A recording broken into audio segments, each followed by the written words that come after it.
भभूति में खजाना कुबेर का, बखान क्या करूं लाखों की भेद का, सबकी भभूति में खजाना कुबेर का, सबकी भभूति में खजाना कुबेर का, सबकी भभूति में खजाना कुबेर का। गंगाधार द्वार ओंकार हो, गंगाधार द्वार ओंकार हो, आयो शरण त्याग बोले तार हो, आयो शरण त्याग बोले तार हो, कैलाश के निवासी नमो बार बार हो, नमो बार बार हो, आयो शरण त्याग बोले तार हो, आयो शरण त्याग बोले तार हो, कैलाश के निवासी नमो बार बार हो, आयो शरण त्याग बोले तार हो, आयो शरण त्याग बोले तार हो, आयो शरण त्याग बोले तार हो।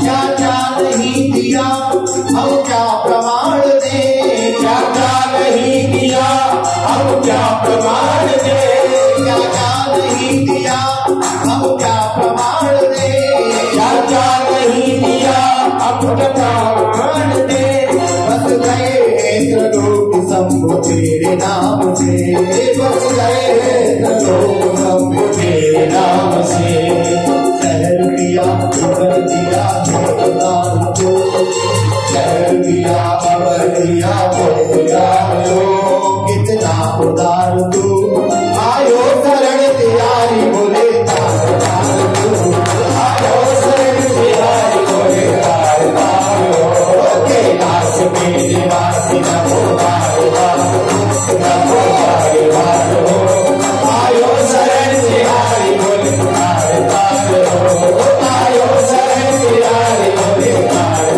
हो, आयो शरण तिहारी बोले तार हो, आयो शरण तिहारी बोले तार हो। आज तो महाराज भगीरथ जी भगवान की शरण में विराजमान होकर के प्रार्थना कर रही है, भगवान कृपा कीजिए। और भगवान भोलेनाथ को आशुतोष है और नरदानी है, शीघ्र प्रसन्न होने वाले हैं, तुरंत ही प्रकट हो गए। कहिए बस क्या चाहते हैं प्रभु? एक ही इच्छा है, क्या है?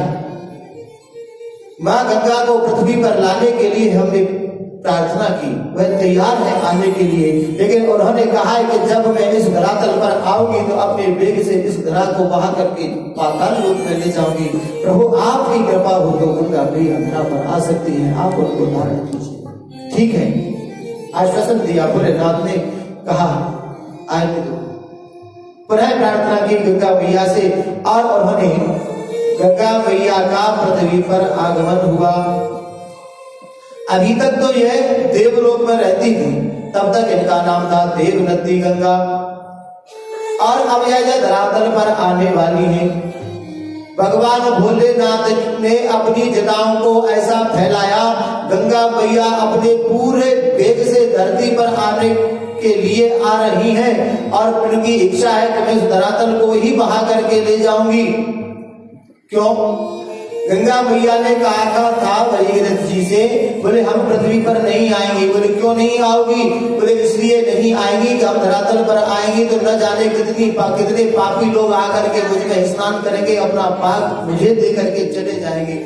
भगीरथ जी ने निवेदन किया कि भैया अगर पापी लोग आप में स्नान करेंगे तो बड़े बड़े जटाधारी मठाधीश महात्मा गण बड़े बड़े जिन्होंने तपस्याएं की है वही भी तो आकर के आपके अंदर स्नान करेंगे तो आपको पुण्य की प्राप्त होगी। तब मैया ने आश्वासन दिया। आप महाराज गंगा मैया अपने पूरे वेग से इस धरातल पर आई और भगवान भोलेनाथ ने अपनी जटाओं को फैला दिया। अब तो महाराज आकाश मार्ग से आई और पृथ्वी पर नहीं आ पाई। बोली सदगुरु भगवान की। अब तो महाराज आकाश से आई और भगवान की भोलेनाथ की जटाओं में भ्रमण करने लगी, पृथ्वी पर आने का नाम नहीं लिया। अब तो महाराज परीक्षित को भागीरथी पुनः निवेदन करने लगे, भगवान ये तो गड़बड़ हो गई। क्या हुआ? बोले खजूर से टपकी और अधर में लटकी, आसमान से टपकी और खजूर में लटकी।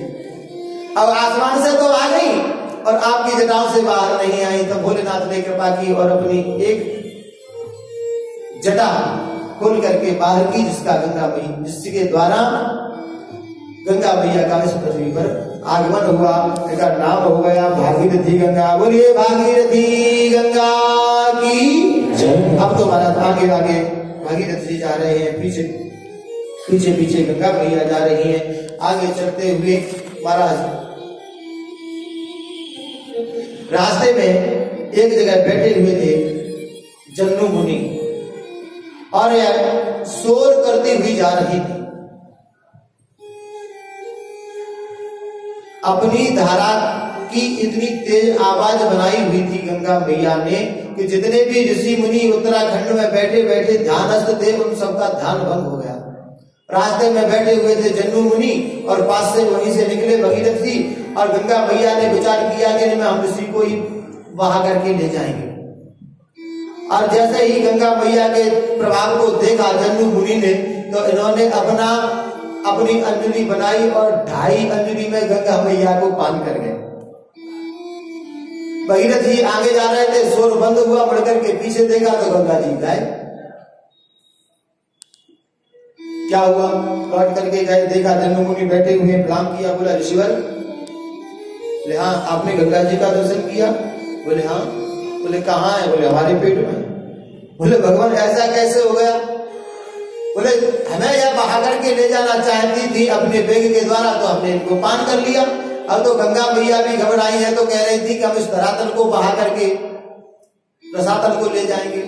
अब यहाँ ऐसे ऐसे ऋषि मुनि रहते हैं इस धरातल पर कि 2.5 अंजलि में पूरी गंगा जी को ही पान कर गए। अब तो बहुत निवेदन किया महाराज भगीरथ जी ने और कहा कि भगवान इनको बाहर निकालिए, नहीं तो सब कुछ गड़बड़ हो जाएगा। तब महाराज जन्नू मुनि ने अपनी जंघा को चीर करके गंगा मैया को प्रकट किया। अब तो इनका एक और नाम पड़ गया, नाम हुआ जाह्नवी। बोलिए जाह्नवी मैया की।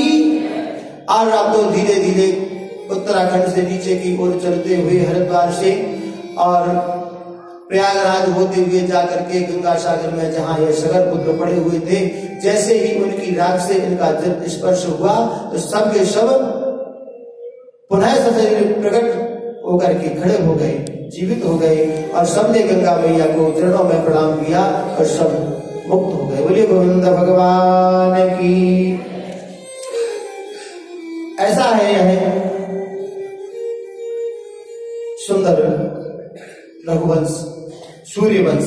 इसमें अनेकों अनेक राजा हुए और एक से एक प्रतापी हुए। इसी वंश में आगे चलकर के एक राजा हुए महाराज, जिनका नाम है रघु। बड़े प्रतापी राजा थे रघु। यह भी देवासुर संग्राम में जाते थे देवताओं को विजय दिलाने के लिए। एक दिन यह महाराज रघु भ्रमण करने के लिए कहीं बाहर गए थे और एक ऋषिवर इनके यहां आए। पहले के समय में जो ऋषि मुनि, शास्त्रों में जहां तक वर्णित है, ऋषि मुनि जितने भी आते थे उनका निवास रनिवास में हुआ करता था, महल में। क्यों?